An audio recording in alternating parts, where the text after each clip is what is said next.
Good evening, and a very warm welcome to our special lecture, which we're holding to commemorate International Women's Day, which is next Sunday, the 8th of March.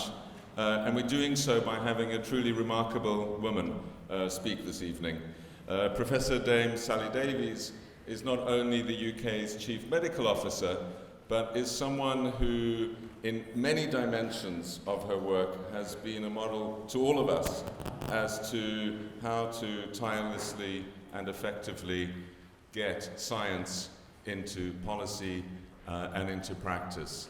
She has many, many different dimensions to her job. She's been in the lead, for example, in the UK's consideration of Ebola, and in many other areas, but she also administers a budget of over £1 billion a year in medical research and brings together across the different departments of government and for the Prime Minister and Cabinet the best advice on scientific evidence. She's someone who, after finishing her medical degree, worked in many, many different dimensions as the Director General at the Department of Health and is now also on the Executive Board of the World Health Organization. And if I was to recite the list of names of countries and governments that she's advised, she would have no time to speak, but has been globally recognized for her thought leadership. When the Royal Society awarded her membership, what they said was that she's someone that's worked tirelessly and successfully to put scientific evidence at the heart of government decisions that affect people's health. They also said that she's made an outstanding contribution to science through her exceptional leadership in research. So it's an extraordinary combination of scientific, medical, and governance ability. The BBC's identified her as one of the most powerful women in Britain, quite rightly so, and so it was additional reason for us to mark International Women's Day by having such an extraordinary woman to speak. We're delighted that you are going to speak on the ticking time bomb of antimicrobial resistance, which is a 21st century challenge like any, and of course the Oxford Martin School, which I'm proud to be the director of, is dedicated to the dealing with these challenges. Dame Sally Davies, thanks for being with us.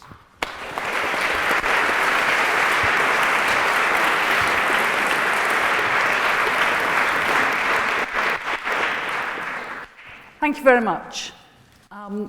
So I was given quite a complex list of things to achieve this evening, talking about my role as CMO, about AMR, a bit about research, and women. And if you look at this year's theme for International Women's Day, it's Make It Happen. And when people ask me the secret of success, I say it's delivery, delivery, delivery. It isn't talking, it isn't anything other than trying to make this world a better place and make things happen. So my bit about women will be relatively limited, but let me just start with the fact that as the Chief Medical Officer, the role started 165 years ago. It is, in actual fact, a statutory role, and I'm the 16th.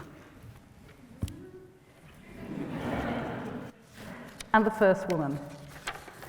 And this role brings many things together. There's probably a better way of doing it. Yes, there is. Sorry, I didn't mean to show you that again. But, you know, they're beautiful mugshots. I have to speak to the public as the nation's doctor. I'm the advisor to the UK government on all medical matters, not just what to do with flu, but on the science of medical matters. I'm thrilled that the House of Lords, despite some hiccups, put through the mitochondrial transfer last week. I have to do the public health messaging, lead those campaigns, stop smoking, I do exercise, and I have lost weight recently. And I do try very hard to bring science into the policy process. And one of the pleasures of being CMO is I get the right to publish an annual report. So I decided early on to do this in a different way and split it into two publications a year. One, surveillance on the nation's health, and the second volume, a real exploration of a subject and get the experts in and ask the experts on that subject to write the chapters. So my role is bringing them together, having workshops, what should we do, what should they write, bringing them back, so what does that mean for policy, and then writing the overview and the policy recommendations. Pertinent to this year is actually that we're working on one called Women in Harm's Way, and I'll let you wait and see what we think, or where we think women are in harm's way, but they are, and we need to do something about it. So for my first one, I thought I'd do something that would be non-contentious. So I chose infection, community to intensive care, rural to urban, you name it, social care to the NHS. We all had a part to play in this. And everyone came together and they went off and wrote their chapters. We try and do some by life course and new technology, horizon scanning and everything. Very collaborative approach. And the experts put their names to their chapters, so they not only get the credit, but if there is shit because they got it wrong, they'll get the shit.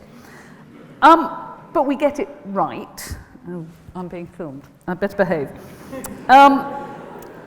And then when they came back together again for the discussion about what did it mean, one thing came out loud and strong to absolutely everyone in every chapter: antimicrobial resistance. And if I slide between antimicrobial and antibiotic, forgive me. The big challenge is antibiotic at the moment, but antifungals, 7% of HIV viruses are resistant to first-line drugs. It covers all microbes.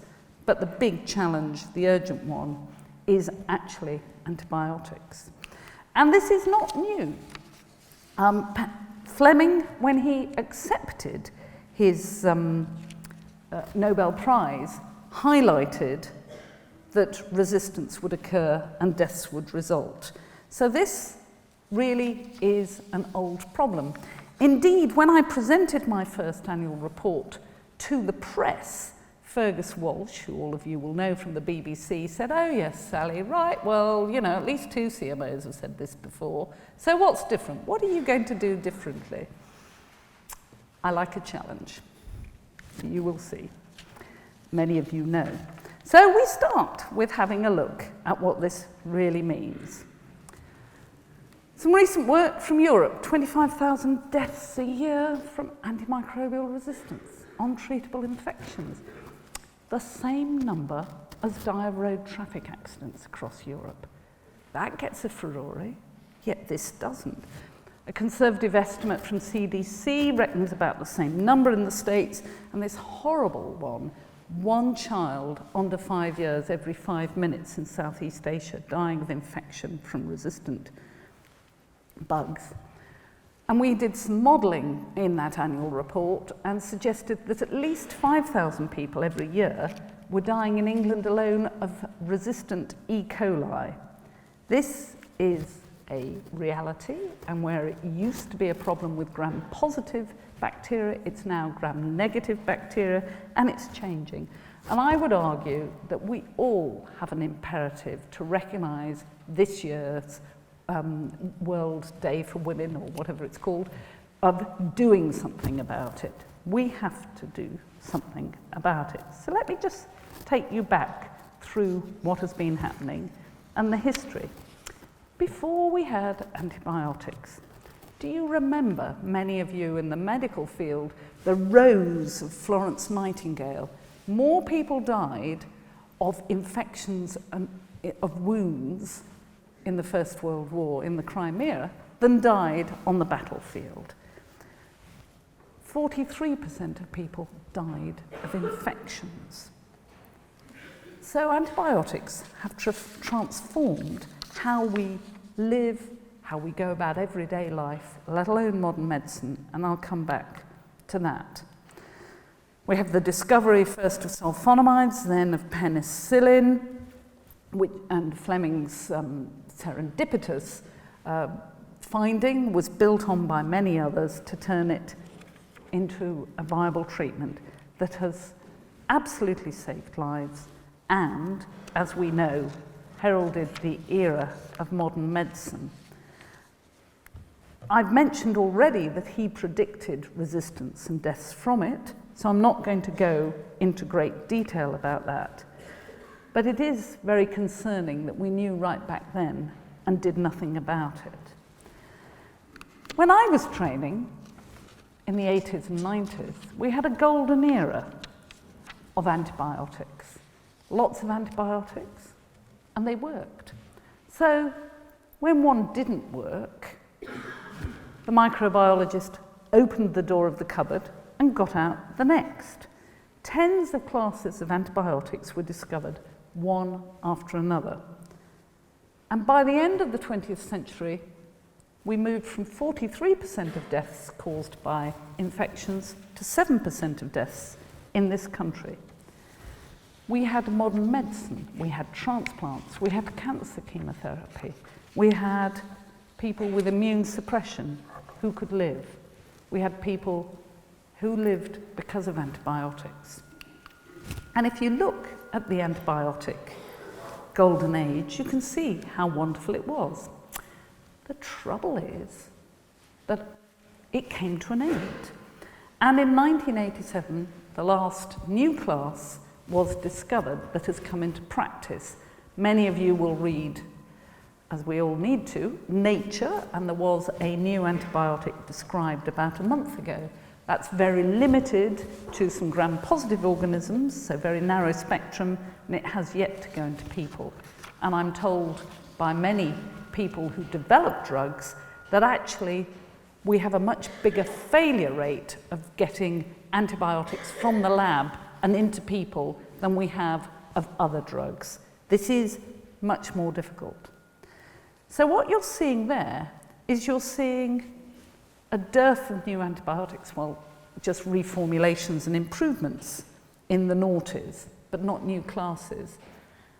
And this is also mirrored by a lack of investment. Disinvestment by the pharma companies and biotech, because they thought we'd cracked infection. Disinvestment in academia. You know, in medicine and biomedicine, there are subjects that are sexy and subjects that aren't.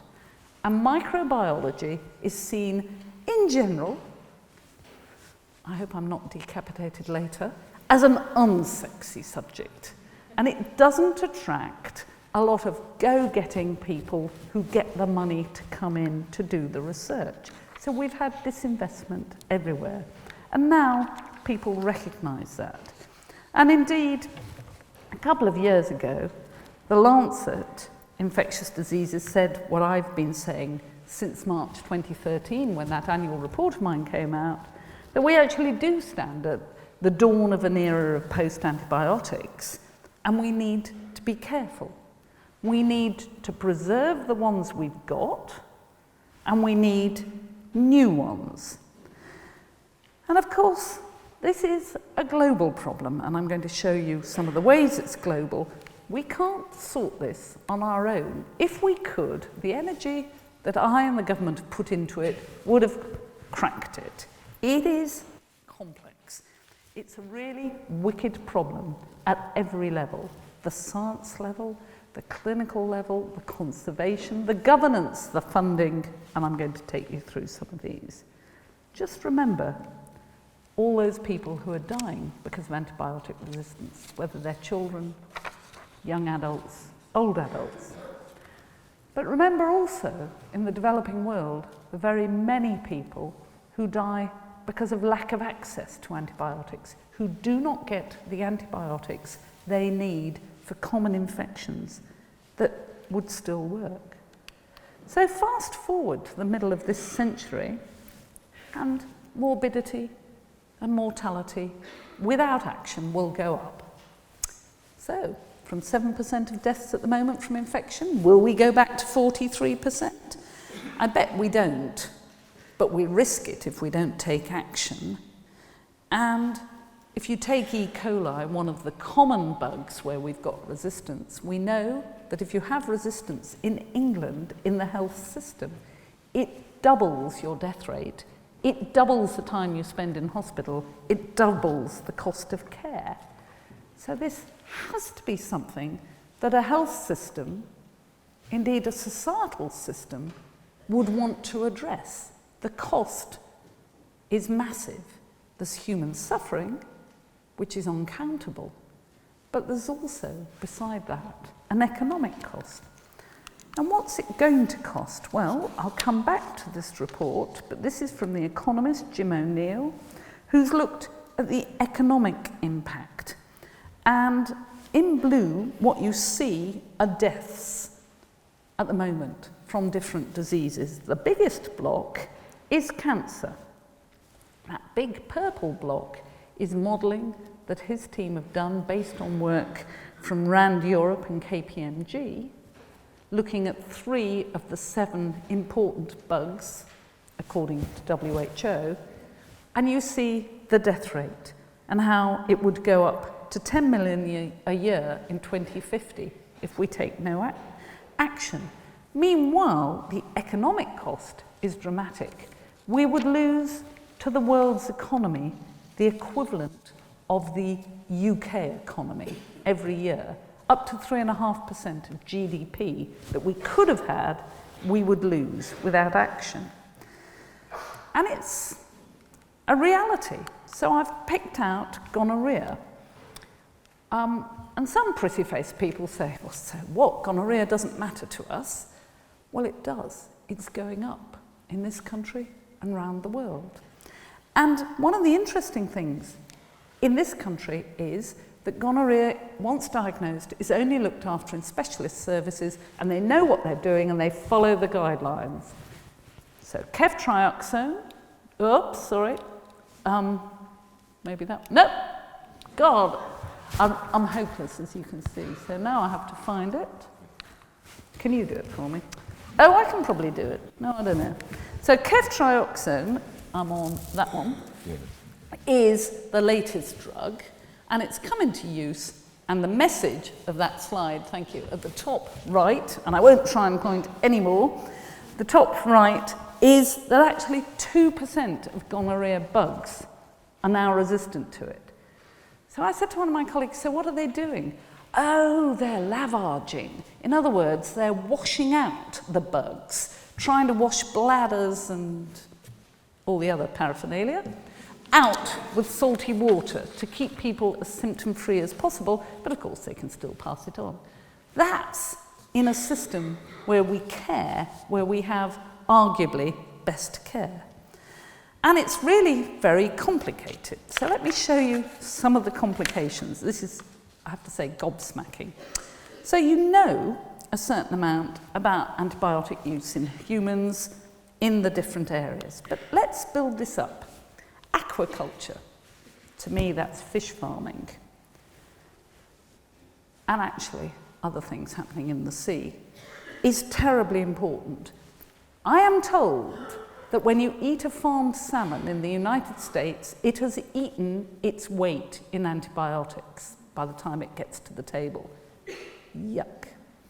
I'm happy to tell you that's not the case with Scottish salmon. I'm becoming a great seller of Scottish salmon because they're vaccinated, nor in Scandinavia. So look at the label.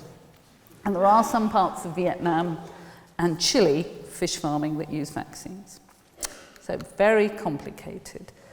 They're used widely on crops as well, antibiotics, antimicrobials, antifungals, and of course from those they spread into wildlife. Meanwhile, companion animals that I would call pets, but you know, must be correct, passage infections to and from owners and their children and others, and get treated as if they were more important than humans sometimes with antibiotics and everything. And as for food animals, I'm glad we're in Europe because the European regulations are quite careful about when we can and how we can, at least our vets, use antibiotics. But over 80% of antibiotics in the States goes into animals for two reasons: growth promotion, it's quick and easy, and instead of good hygiene. It's absolutely disgusting if you think about it. Quite changed my view of the beef steak I had in San Jose recently. I didn't fancy it. And then there's the food chain coming in, and it gets ever more complicated. And one of the problems the microbiologists tell me about antibiotics is we eat them, or we inject them, or whatever, and we don't break them down. We pee them out. So they go into the environment. They're there forevermore. And we know that doses of antibiotics not sufficient to kill bugs are the levels that promote natural selection of the resistant ones. And we rely on them vastly in the community. Most antibiotics are prescribed in the community here. Prophylactic antibiotics to cover the hip operation I may one day need, the caesarean section I had 20 years ago. A lot of working days lost to infections, some are viral, but many are not. We've got all sorts of problems about antibiotics available over the web or over the counter. I've talked about animal use. At the moment, we have at risk modern medicine. And if you look at the variations, it's quite impressive. So, as I can't point, you won't see how bad I am at geography. But what I want you to do is look at Newcastle West, where 8.4% of patients were prescribed a course of antibiotics in 2012. That's more than double Camden, so you can look at Camden, northwest London, which was lowest at 4%. Now, there will be a difference in case mix, and it'll relate to inequalities and all sorts of things. But in addition to case mix, you have to wonder whether that prescription, overprescription, is overprescription. So we're trying quite an interesting study where I've written to half of the overprescribing doctors and said, did you know you're in the highest prescribing lot, to see if it does anything. It's increased my post bag with discussions about case mix. Whether it's worked, I don't know. But we're not alone in this. Mississippi makes almost twice as many antibiotic prescriptions as California per head. And we know about going in Africa or India or Asia and just buying antibiotics over the counter. Not just buying them over the counter, but buying one or two, or buying a handful and sharing them around the family, let alone this is a dreadful mouthful, falsified and counterfeit medicines that you can get. So they often have a tiny bit of active antibiotic, but not enough. So, as I said earlier, this is a global problem that we can't tackle alone. We've got to improve international collaboration and work with not just other governments, but non-government organisations and everyone to make this work. And here are two examples. Why, and on the left in orange, is the KPC, carbapenem-resistant Klebsiella pneumonia, gram-negative, started in North Carolina in the year 2000, and within 5 years was in a number of countries, as you can see there. Meanwhile, NDM1 is much easier. New Delhi metalloproteinase 1 was detected in 2008 in India, and within 2 years had spread all around the world. This is complex, and it's costing us a lot. One estimate, 1.5 billion euros to Europe, another 10 billion a year to us here. We've done some work looking at the costs, and I just want you to see how massive it is. So let's think about the challenges. We've got to conserve what we've got until we get new ones, which means appropriate use. We don't even know, the experts tell me, whether you should take a full course or whether you should actually stop. We'll keep on saying that until it's proved otherwise, but we don't have the proof. Maybe we could stop 24 hours after we feel better. We really don't know. So let alone the social sciences about how do you get people to stick to guidelines. We don't understand fully the impact of human use on animal use on human health, and that overuse in food production. And of course, around the world, hygiene, sanitation and infection control are still failing. And we've got to make sure we get the basics right. And that, as we know, in Britain, in the early noughties was failing, and we've had to work hard to get it right. And actually, these things you have to keep going back to and back to, because school children are no longer taught the basics of hygiene and hand washing. Did you know you have to sing Happy Birthday twice, the first line, and use soap in order to wash your hands properly? We've got to reduce human use of antibiotics, and this is a picture of individual vaccination. We've mixed 3 vaccines of fish, and you can see the impact of it there. In 2002, the US National Pork Producers Council justified the continued use of antibiotics in pig rearing by estimating that not using them would increase the cost of rearing each whole pig by £2.79. Maybe that is a price worth paying. But are we having that debate? Are we working it through? We've got the challenge of economics in making new antibiotics. I've said the science is difficult, but we need to think this through. It's very easy to make money on a tablet that's taken every day, a statin, a high blood pressure tablet, a diabetes one, but it's much more difficult for a new antibiotic. And actually, we don't pay much for antibiotics. They come awfully cheap. I've already talked about the challenges of geography, but we don't even have good surveillance across the world. The WHO last April published a surveillance report and showed the lack of data. And we really need to get that right. I keep going back to the science. We could reduce our use by point-of-care diagnostics, and I'll come back to that, as you can imagine, but we need to do much more about animal use and conservation. And people say, well, this is such a doom-laden story. Can we make a difference? Of course we can. We've got to. We owe it to our children and grandchildren. But actually, just take this one, which is British, and from 2010 till 2014, you can see the top line is C. diff and how we managed to reduce it by 46%. The bottom line is MRSA, and we reduced it by 53% because we put our minds to it. So, a lot of challenges. So what have we done? Well, I said it should go on the government risk register next to terrorism and pandemic flu. And I was led to believe that would happen by Christmas. It's still in the pipeline, but it will happen. Meanwhile, it's now on the Department of Health and Agriculture's risk registers. That focuses minds. We have a UK strategy, which was a response to my report. We've got cross-party support. We've persuaded a lot of you to vote for a rapid diagnostic as part of the Longitude Prize. 100,000 people voted to the BBC for that to be one of the subject of the Longitude Prize this time last year in June. And the Prime Minister has been fantastic, recognised the importance of this, and accepted the suggestion that we needed to review barriers to the development of new antimicrobials and commissioned Jim O'Neill to do an international review of the drug pipeline and make recommendations. And he started, as you can see.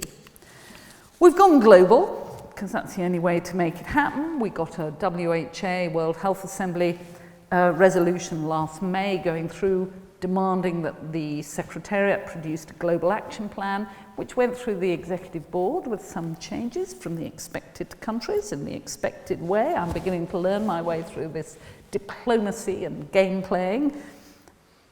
Everyone sees it's important. Everyone wants to do something about it, but they want to do it on their terms. India said to me, but why would we sign up if you're not going to pay us to do it? So I told them about the costs. We may get there. I was in Geneva last week, and the Strategic and Technical Advisory Group on this, which I chair, signed off a new version of the global action plan that will go to the World Health Assembly this May. The animal organisation and agriculture ones have similar resolutions happening. We've got a major strand of work under the US-led Global Health Security Initiative that Britain, with Sweden, the Netherlands and Indonesia, is leading the AMR bit. The President of the States mentioned it in his State of the Union address and has asked for a big budget to help work on this, and has actually said he wants a prize like the Longitude Prize. There's nothing like copying as a form of flattery, but if it gets us there, we want it. And Angela Merkel has said that the G7 this year will focus on it, and we hope G20 will. And I'm getting bored with international conferences and talking about the problem. It's time we did something. In this country, we've brought together all the researchers, and I'm not going to go through all the research we're funding, but a lot has been done, and I was entertained that we even have in one of the space stations action on extraterrestrial research in AMR. And clearly, an important bit is to inform the public and take the public with us. And I've been with colleagues doing my bit with not only the Penguin, but also a TED Talk, which I have to say was more scary than today. It was very scary. So I'm just going to quickly, because it's International Women's Day on Sunday, just talk about a couple of other things as well, because I think that they are relevant to that. And I'll start with research, because many of you will know this is a subject close to my heart, and that we set up the National Institute of Health Research, NIHR, 9 years ago. We'll celebrate 10 years next year to transform research in the NHS. And you don't need to look at the detail. Many of you in this room are part of NIHR and a major contributor. But essentially it's a health research system, and our argument was if you have a health system, you can overlay and interdigitate a health research system, and it looks like this. And we did a lot of thinking and work and brainstorming about what is the role of government, and the role of government is to do market failure, so we fund some research, market failure. We fund infrastructure. You know, government makes sure there is an underground, there are railways, the things. Government funds training, so you'll see the faculty at the top. Government funds regulation and systems, which is down the bottom. Now, one of our key bits of infrastructure are the biomedical research centres, and there's a big and valuable one here in Oxford.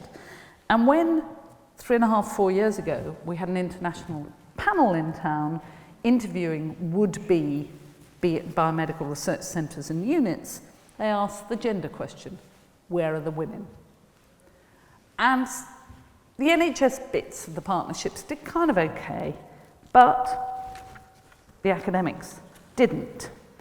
And so I thought of the Athena Swan initiative, and if you don't know about it, please go and look it up. It is the most wonderful initiative trying to increase the number of women in scientific research. And I would argue we should do this for economics. Why would we throw half our best brains away?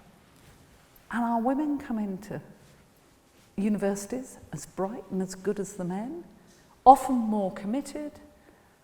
We seem to get them through to PhD, and then they fall out. Why do they fall out? What are we going to do?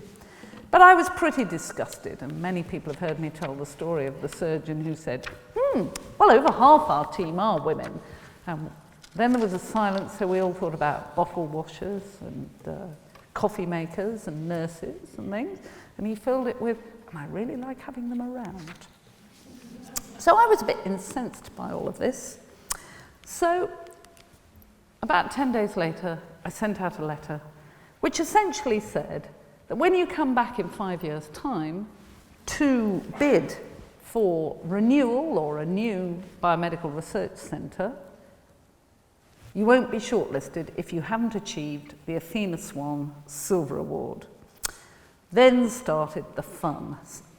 One of the rudest letters I've ever had, some very entertaining phone calls, but progress has been made. And here you can see Susan Watts talking about it and then saying that that letter, known as the letter, is so heavy and important, electrified everyone. And I want to congratulate Alistair Buchan here in the front row for how Oxford is working to achieve this and the hard work that you're putting in here. A little overdue, but good work. I would then like to mention genomics, something that here in Oxford you're good at. You have one of the big centres along with Cambridge, Hinxton, Axis, and it's fantastic that we have this golden triangle with such strength because competition is global. It's not here in England. And I thought I'd mention the 100,000 Genomes Project announced in December 2013 by the Prime Minister and funded from NIHR. And we have done something absolutely unique. Took quite a lot of battles to get it agreed. We set up, at my suggestion, a small startup company run by an entrepreneur to make this happen, because I was convinced that no bureaucrats, not even me, could make this happen. Delivery, delivery, delivery. And actually, Sir John Chisholm and his fairly small team are really making this happen. They've negotiated an amazing price. The pilots delivered to time and number. They've persuaded NHS England to go through a ghastly bureaucratic process for genomics centres, and Oxford is proudly one of those. And we are on line to deliver it. And I am very proud that working together, we're getting there. In the final couple of minutes, I just thought that as we were talking about infection, we should mention Ebola. Because if it's about delivery, this is one of the places to look back to the beginning of my role and what I do, where I have been the nation's doctor. I go to the ministerial cobras to advise ministers, more like tell them. And the reason I can do that is because of the wonderful advice I have been freely given by the scientists, some of whom are in this room and from other places. And we have debated in advisory groups to me and a scientific advisory group for emergencies, so that I can go to those meetings and give good advice, knowing I'm standing on the shoulders of giants in the field. I've given advice on preparedness, on screening measures, on the risk to the UK, handled the media with that first case diagnosed in the UK, worked, and Adrian Hill has played a big role in this to try and make sure that he could do the vaccine trials with Andrew Pollard quickly, speedily, and we're now involved in the legacy work, not just the mopping up in country, but also WHO reform and UK capacity going forwards. If this happened again next year, would we be in the same position or would we be better off? And we need to be. And this has been absolutely ghastly, slightly out of date. The deaths, infections and deaths have risen, and Sierra Leone, where Britain is in the lead, is absolutely the worst. We thought that we were getting on top of it, and Sierra Leone is the green graph with the pale green the deaths and the dark green the diagnoses. The deaths always lag the diagnoses, but we've had a couple of bumps in the last couple of weeks which we expected but is worrying. This is apolitical. The Labour side, the opposition, is very supportive of mopping up, and we will need to. And I do want to put on record my pride in the UK leadership. Not only have we spent more than 325 million on this, but we have built, thanks to DFID providing the money, a lot of the logistics from the army. wonderful state-of-the-art for Africa, treatment centres, community isolation facilities. We sent HMS Argus to take over lots of equipment and be there in support. Public Health England has helped others set up laboratories everywhere. It has been slower than we would all wish, but an absolutely amazing response. Over 1,600 NHS people volunteered to go out and put their own lives at risk. People from all round the system have helped. And again, the expertise has underpinned our response, the science, to make sure that it was just where we needed.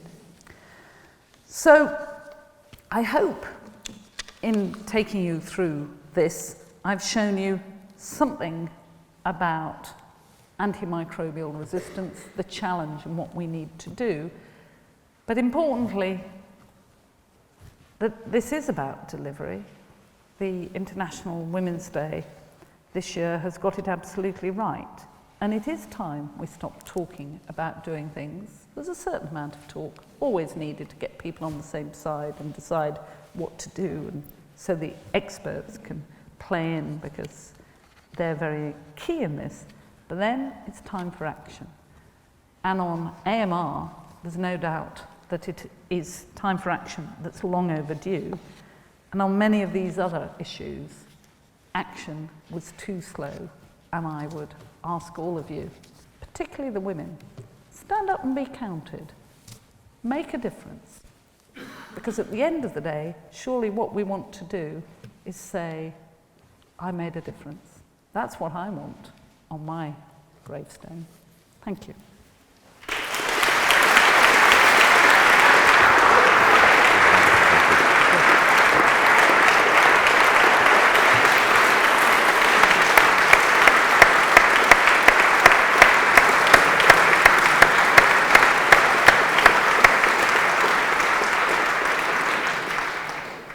Thank you very much, Dame Sally, for what was really an inspiring talk. I feel much more optimistic about antimicrobial resistance. I feel more knowledgeable too, knowing that you are at the forefront of this global and national effort to raise awareness and to deal with it.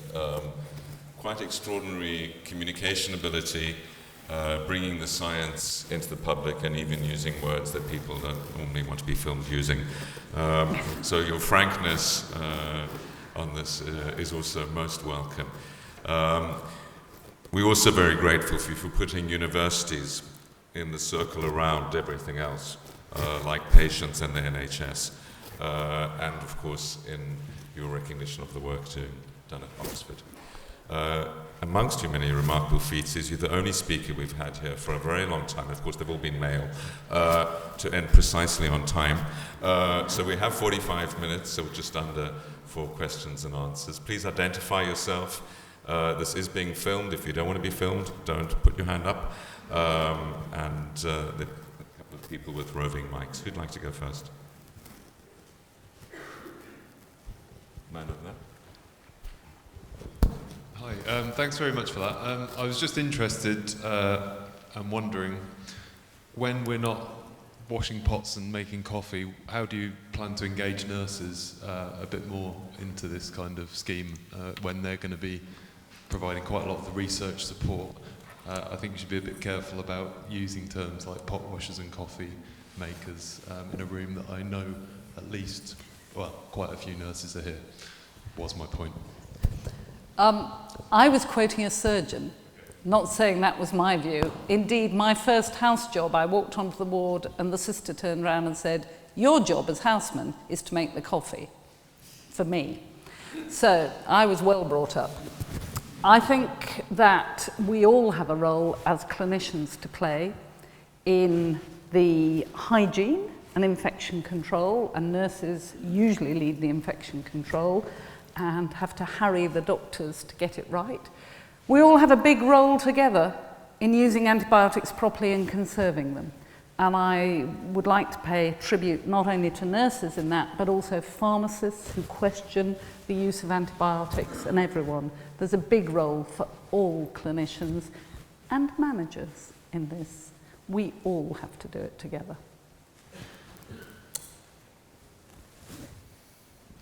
Woman over here? No, sorry. Down here first. Hi, my name's Ros Warren. I don't have a particularly a science background, but I was absolutely fascinated when you said that we don't even know whether we should take the full course of antibiotics or not. I'd always thought that it was absolutely crucial to do that. And it seems such a basic thing. I just wondered, is this indicative of the scientific complexity, or is it something to do with, the way research is organised? It's probably a bit of both, isn't it? I was pretty horrified. I was brought up, and I'm still telling the public, if you're given a course, please take them all, because until we have other evidence, I think we should stick to that. However, if you really look at the evidence, we need to do some careful studies, and there'll have to be microbiology and clinical trials. And we did a call, and I think there is now some work that we've agreed to fund in that sort of area.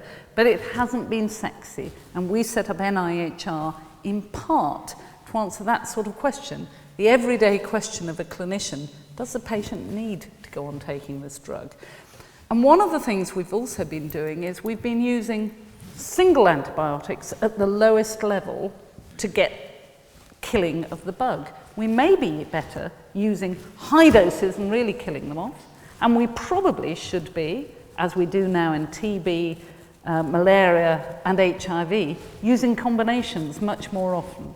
So I think there's going to be over the next, I'd love to say a couple of years, but I bet being medicine it'll be 5 to 10 years, some significant changes in how we use the antibiotics we have.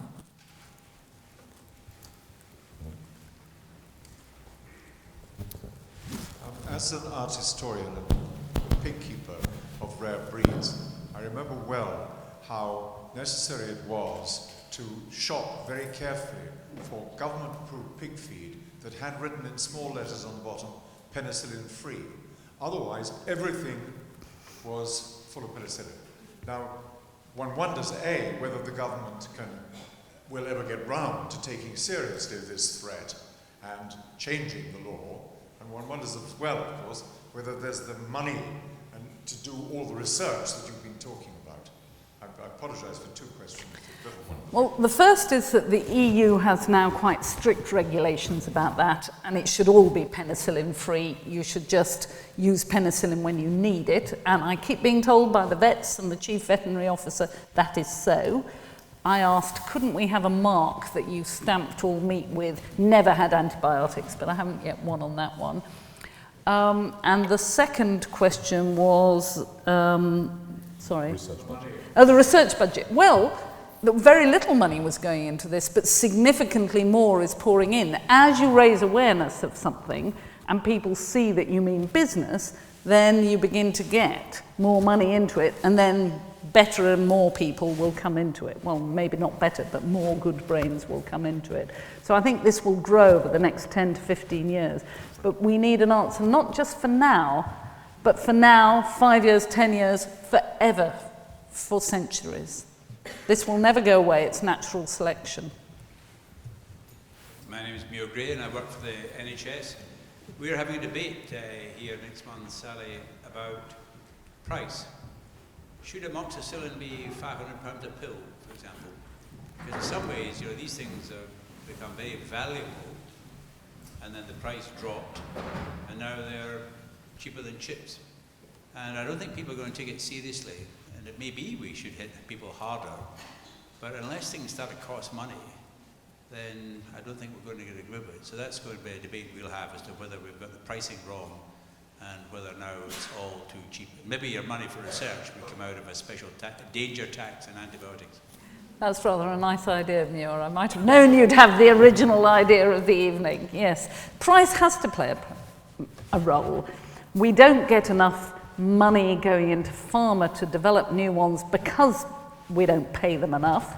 And it would be, as you say, a kind of stopper on people overusing them. So it has to play a role. But we're going to need tiered pricing so that in the developing world there is still access. Back there? Yep. Thank you. Anne Sharpley, the Department of Psychiatry. Americans always put cheap food first. Why are they so oblivious to the problems?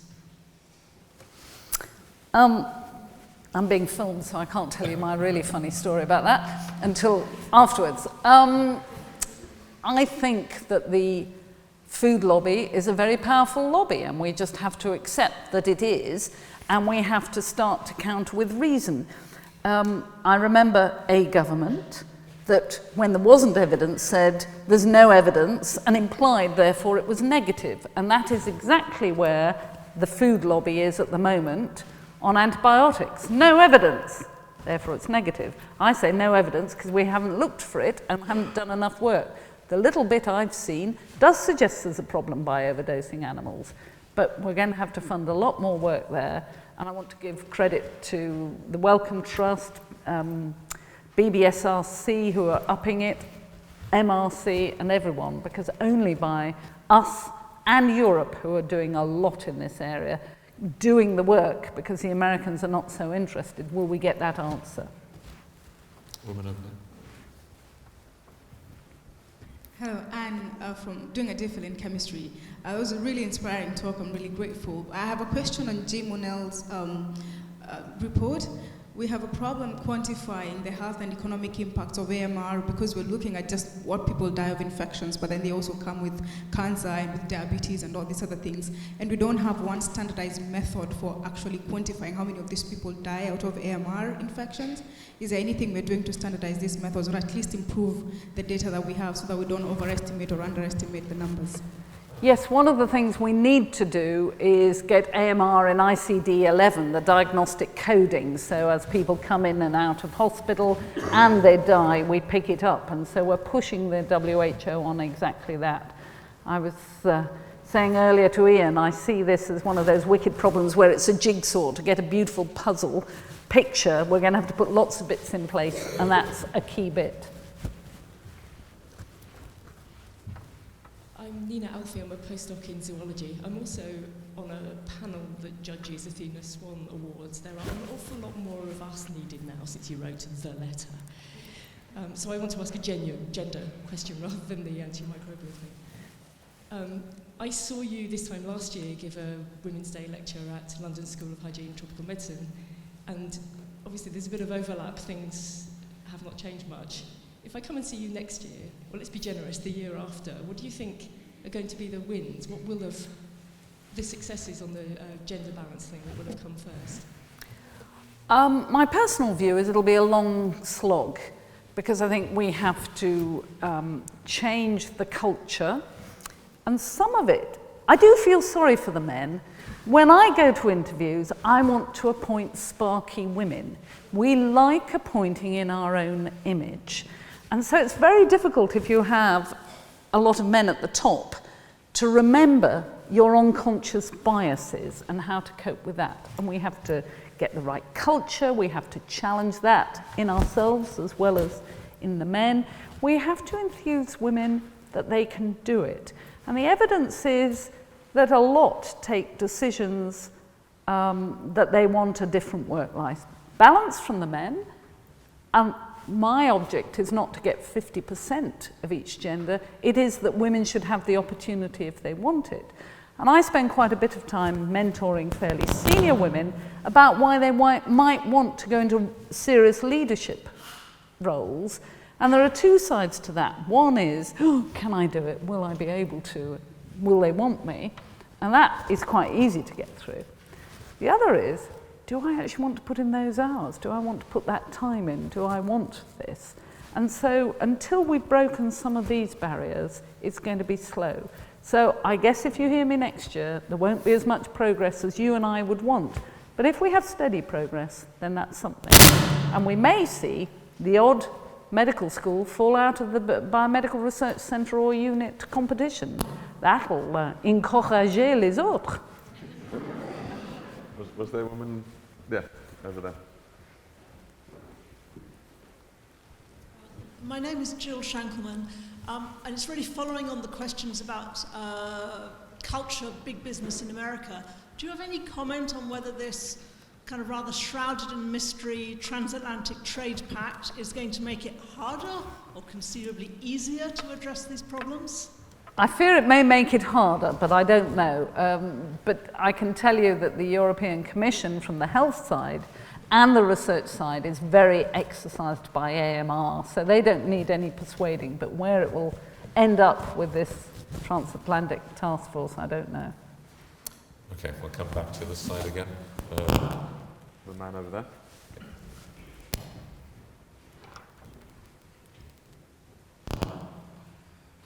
Thank you, Professor. I'm Clayton Alder, and I'm at the Blavatnik School of Government. While I agree with Sergey's suggestion of the price mechanism, I think it's fair to say it's not the only policy lever available. In the FDA, last year the FDA issued kind of one of those suggestive bans, a stern guidance on growth promotive use of antibiotics. While I don't particularly agree with that, there are things like strong bans. You can imagine a cap and trade system, other forms of taxation. Why do you think the price mechanism is the most efficient way to tackle this kind of stuff, or what other policy levers do you support? I didn't say it would be the most efficient, I said it would be innovative. I think we're going to need a basket of measures, but I've thankfully, thanks to the Prime Minister, handed over those issues to Jim O'Neill to think about for the next 6 to 12 months. I'm not expert at this, you probably know more than I do. Yeah.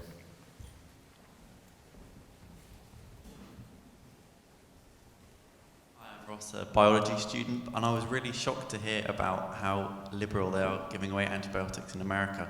And I was wondering if you thought that the European community were putting enough pressure on America to tighten regulations on how they're so free to give away antibiotics. It's very difficult to know what's going on in those negotiations, as we were saying earlier. I can tell you the European Commission cares about this from the health, veterinary and research side, and so it is coming into the discussions, but working out more than that, I haven't managed.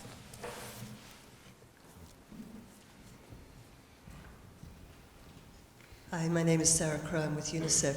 I just wanted to say thank you for marking particularly the importance of basic public health measures like sanitation in Ebola, because that's been the great lesson learned, that the infrastructure that's now being put in place in schools and at community centres where you never saw any sort of sense of public health measures, and now you're seeing water with chlorine and the soap being delivered, and that's hopefully going to be there for the future.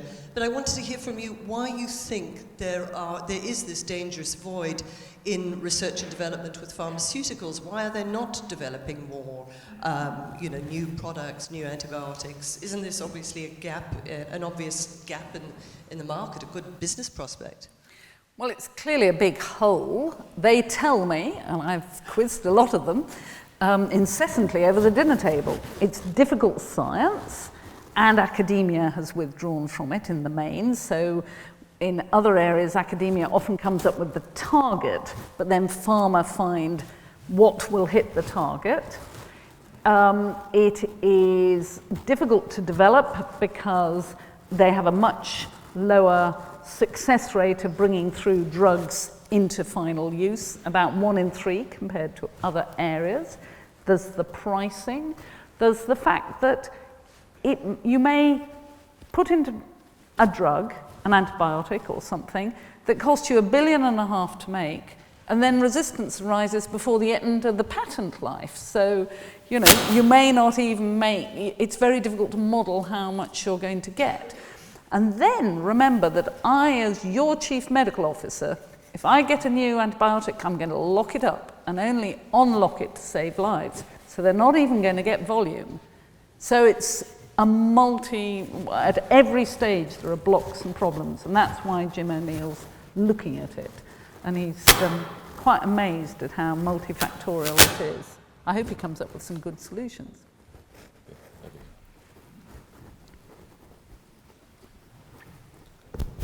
Andy Pollock from the Oxford Vaccine Group. Sally, thank you for highlighting vaccines as an important part of the armour against antimicrobial resistance, at least with Scottish salmon. But clearly the immunisation programme in the NHS has a huge impact on antimicrobial resistance. The pneumonia vaccine specifically targets the most resistant pneumococci that there are that were, before that vaccine was introduced in 2006, were causing a problem in our population. And I know a subject close to your heart, the flu programme, which is rolling out at the moment, will have an enormous impact because it'll stop children and their parents and grandparents turning up with flu symptoms, at least in the years when the vaccine matches. So I just wondered if you wanted to make any further comment about immunisation, perhaps as the central component of this. Andrew is much more expert than me, as I've already said. I do think vaccines have a big part to play, and maybe other things. I didn't talk about phage, but I wonder whether when I'm old, I'll have my E. coli vaccination and then go in and have a cocktail of phage and even a fecal transplant at the same time. You can imagine things like that. But I do think we need to think, as we model now, about antibiotics for when we're bringing in and the cost benefit of new vaccines. And we need to look much more in the animal kingdom, which vaccines should we develop. So I've written to the Director General, I think he's called, of the OIE, and said, could he get together, he did ask me to, could he get together a group of experts to tell the pharmaceutical industry or biotech which were the important vaccines for animals. So we'll try and see whether we can get more developed for animals, as well as continuing in our battle to get more. But then we need to change, as you will know better than me, public understanding about vaccines.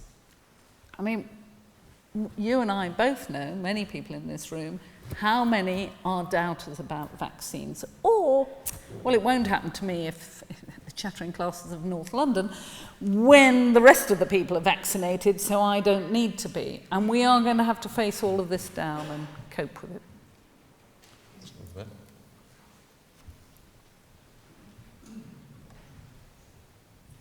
Hi, I'm Emily. I'm a KEO fellow. All of the general overarching themes of your talk tonight need strong public health leadership to drive forward. However, on talking to someone in your senior team and telling them that I wanted to pursue a career in public health, I was advised to steer well clear, that the field is very uncertain in the UK. I just wondered if you agreed with that. Public health is undergoing lots of structural changes at the moment, but what I think you can see, I'm officially head of profession of public health, is that it's the most exciting area you could possibly go into. It stretches into education, the laboratory, epidemiology, into everybody's lives and global health. How could you not want to do it?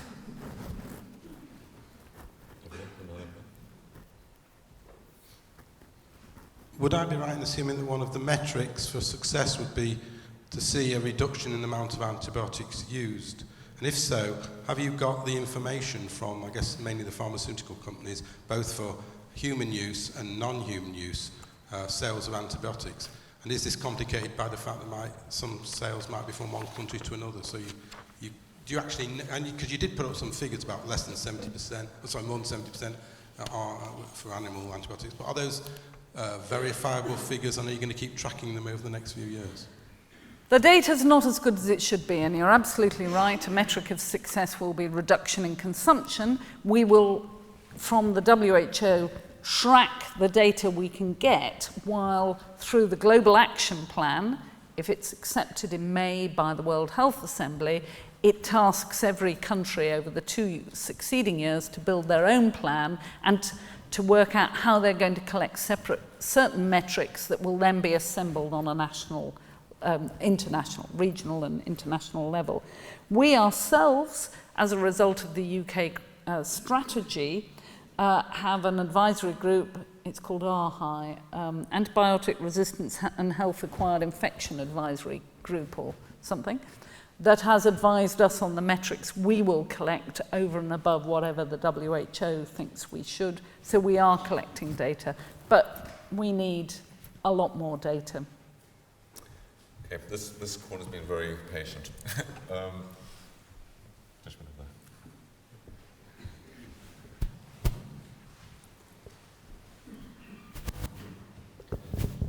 I'm a retired GP, and you showed the prescribing of GPs in Newcastle and in Camden, antibiotic prescribing, and I think there's widespread recognition that antibiotics are widely overprescribed by GPs.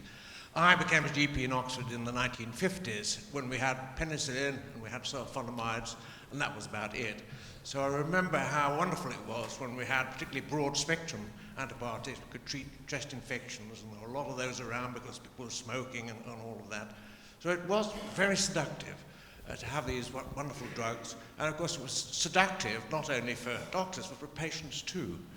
So certainly over the decades I feel we all got very seduced by these wonderful drugs, and I think the public still has a problem with antibiotics. They're still seen as the wonder drugs, which in many ways they were.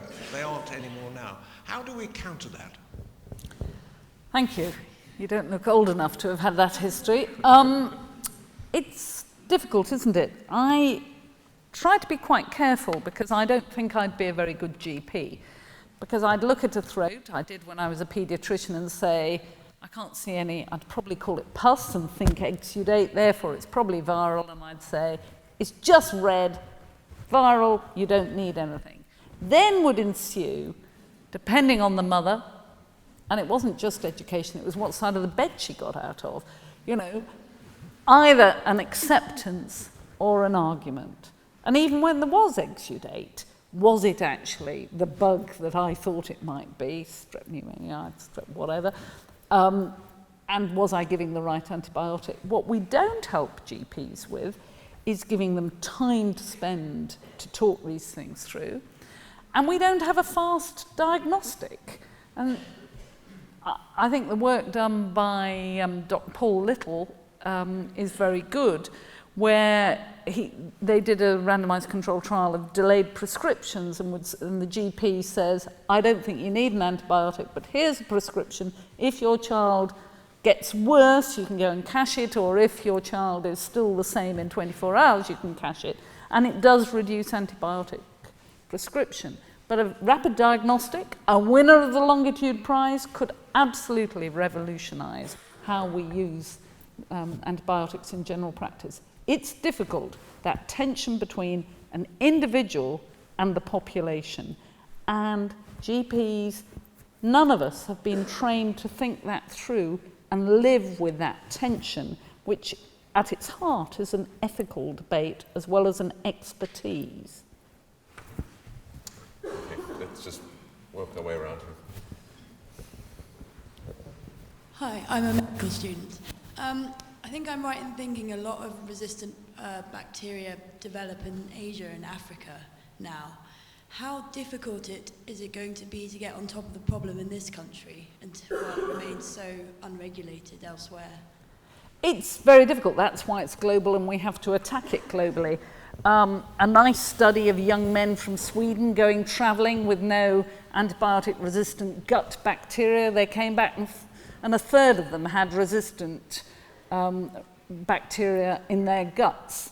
So we pick them up when travelling, we pick them up if we have accidents or end up in hospital, and we bring them home. But just because it's difficult doesn't mean we shouldn't try and do something about it. And some of it's about incentives. So if you go to China, which has the highest prescription rate of antibiotics in hospitals of any country, their historic recent remuneration of hospitals and doctors was by the number of prescriptions they prescribed. So of course they prescribed more. Then resistance went up, so they had to prescribe even more. So you have to look at what's driving it. Is it the British issue of, I don't want to turn this patient away, better a happy patient and be careful, and I'm not thinking about the population? Is it, but I don't get money to feed my wife and kids if I don't prescribe enough? What is it? And each locality has a different problem that needs addressing in a different way. And the only way we can do it is by really understanding those and then sorting them. And that means taking the professions with us and the public with us. You go to France and visit a general practitioner, you expect to leave with an antibiotic, whatever is wrong with you. something has to be changed in the expectation of the public as well. Indeed, the prescribing rates in Greece and Turkey are 8 and 10 times what we have in Northern Europe. Okay, let's take some quick questions. Yeah, just there. Hi, good evening, Sally. My name's Adam Simmons from Oxford Brookes. I'm interested in your relationship between yourself and the Chief Scientific Officer and the Chief Veterinary Officer. You've mentioned quite a lot tonight about agriculture. Obviously, the actual interplay between you all and how you advise government, I'd really like to understand the insight of that. It depends on the subject. So when it's agriculture, the chief vet and I will discuss it with other people from DEFRA and with my experts. If you take Ebola, the chief scientific advisor looked at the quality of the modelling, but what that meant for delivering services in West Africa or in this country was down to me and my advisory support. So we divide it depending what it is to get the best answers for government. Okay. Thank you, Sally. My name's Andy Carr and I am a surgeon, although I didn't write the letter. I did receive your letter because I direct the Biomedical Research Unit here, as you know. One of the things that's intrigued me in going through the Asuna process is how positive it has also been for men, and actually men are benefiting from it, and how important going forward it's going to be to get men to promote this, and how can we do that better going forward? Interesting you say that. Thank you, Andy. The first department to get gold was the chemistry department in York, and soon after the letter went out, I was in York and I met the professor and I said, so how was it getting gold? And he said, the great thing is everyone loves it. The women do, but the men do. The men all want to come and be students here because the best women will be here. It's a win-win. So I would agree with you, what I've heard, but and I think you, Alistair and others have been taking many of the men with you, but that isn't happening across the country. So you'll, as Oxford, have to be the flag bearers on this and help me on it. Hi, my name is Laima. I have a question regarding the joining the new research group and stuff. Like you, say example at uni level, we as a student, like when we graduate and go, for us, like we want to join the research, like nice research like that, but the platform is quite narrow, and I don't know like how, to what extent this issue going to be resolved in future, and the problem of being funding in such a research. I don't know like how it's going to be, and I would like to know your review about it. So for research in this country, we were very lucky. It hasn't faced the same austerity as public services in general, and we have the science vote going through the research councils, and for clinical and applied and policy research, the NIHR funding going through the Department of Health. And I cannot see why. I fully expect that system to go at least another 10 years, if not vastly longer, because it's absolutely sensible. And through NIHR, we provide funding for academic clinical fellows, clinical lectureships, personal training at every level, PhDs, postdocs, clinical scientists, and all the way through, as well as project grants. So I think it has changed, and if you want to do that kind of more service-based research or policy research, the funding is there now, and I expect it to stay. Okay, woman over here. Hello, I'm a student and my name is Sonia Johnson, and I was really interested by your talk, and it's really important to me. And one of the things that I'm really interested in is closing that gap between building awareness and taking action. So with antibiotics, one of the things that I always think that is a barrier between closing that gap is that idea that it's, I think someone mentioned it already, that idea of it's conventional, it's what you do always. I have lived in Spain for a long time, and you just can get antibiotics this quickly and use them, you know, you don't even know how many, you just know that they do something and that's it, and you take them, and you don't consider the alternatives because they're there, that's what we have. So in a way, my question is, what can you do to close that gap, to change that idea? Because effectively, if we change everything that has to do with you know, the health services, everything, the most important thing is what people think. Effectively, if you think vaccination is not going to work, you're not going to vaccinate your own children. Yeah. So, in a way, how can you build this awareness? How can you close that gap in people, in just people, in normally in the public? And you're right, of course, aren't you? But there is no magic wand. If there was, someone would have found it. We all have to fill in bits of this jigsaw. And by coming here, I'm asking all of you to help fill in this jigsaw, to help you fill it in, not just at work, but with your friends and family. I think my family's fed up with me talking about it over the dinner table, but actually talking about it and saying, hey, we're calling time on this. You have a role, so let me give it back to all of you. Okay. There's somewhere at the back there. Thank you.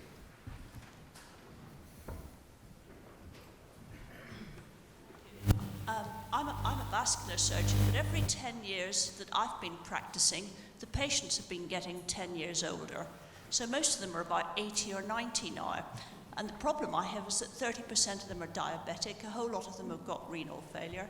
So I'm afraid when it comes to treating their infections, they seem to have rather a lot more of them and rather more complex. How do you think that their problems will be dealt with in the future? Well, if we don't get it right, those of us who suffer those diseases will die younger than we would have done if we get it right. It's a death sentence if we don't get it right. So? What's great about your answers, they're very short, so I get time for lots of questions. Over there. Hi, on a slightly different tack. I'm a midwifery lecturer from Brookes, and you said you would tell us a little bit about your forthcoming report on women in harm's way, and then you didn't, so it would be nice just to know a little bit about that. And also, do you and will you be using midwives and nurses on your panel of experts? I'm not going to go into all the subjects because I don't have the list in front of me. We do have some midwife and nursing input, which is unique for my medical report because I'm not the chief nursing officer, I'm the chief medical officer. But we do have.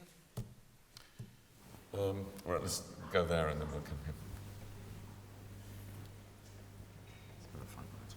Mm-hmm. Hi, Paul Freestone from Oxford.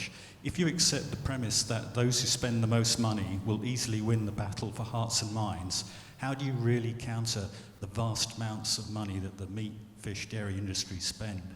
They're a powerful vested interest, and the amount the government spend in response is pitiful. Do you think that's a realistic assessment? I think that to counter powerful lobbies, you need evidence. And I think consumers are the most important. And that as we gain evidence, consumers will begin to be more and more concerned. And we've seen how consumers can absolutely change some markets. So I don't think we've got there, but I think that if we collect the evidence and have it, that we will get there. Unfortunately, not as fast as I want.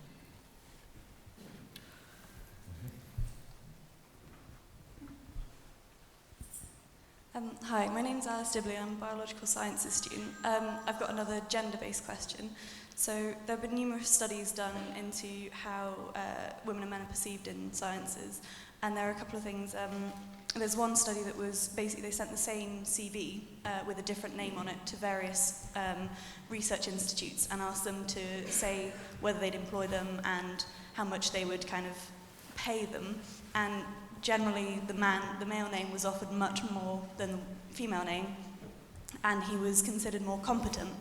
And I know that you said earlier that you're more likely to choose women than a man, but there have been many other studies that show that women are also more likely to choose men than, and it's not a gender-specific thing, that everyone is more likely to choose a man than a woman. And what's your opinion on that? How can we change that? I think we need to understand our unconscious biases.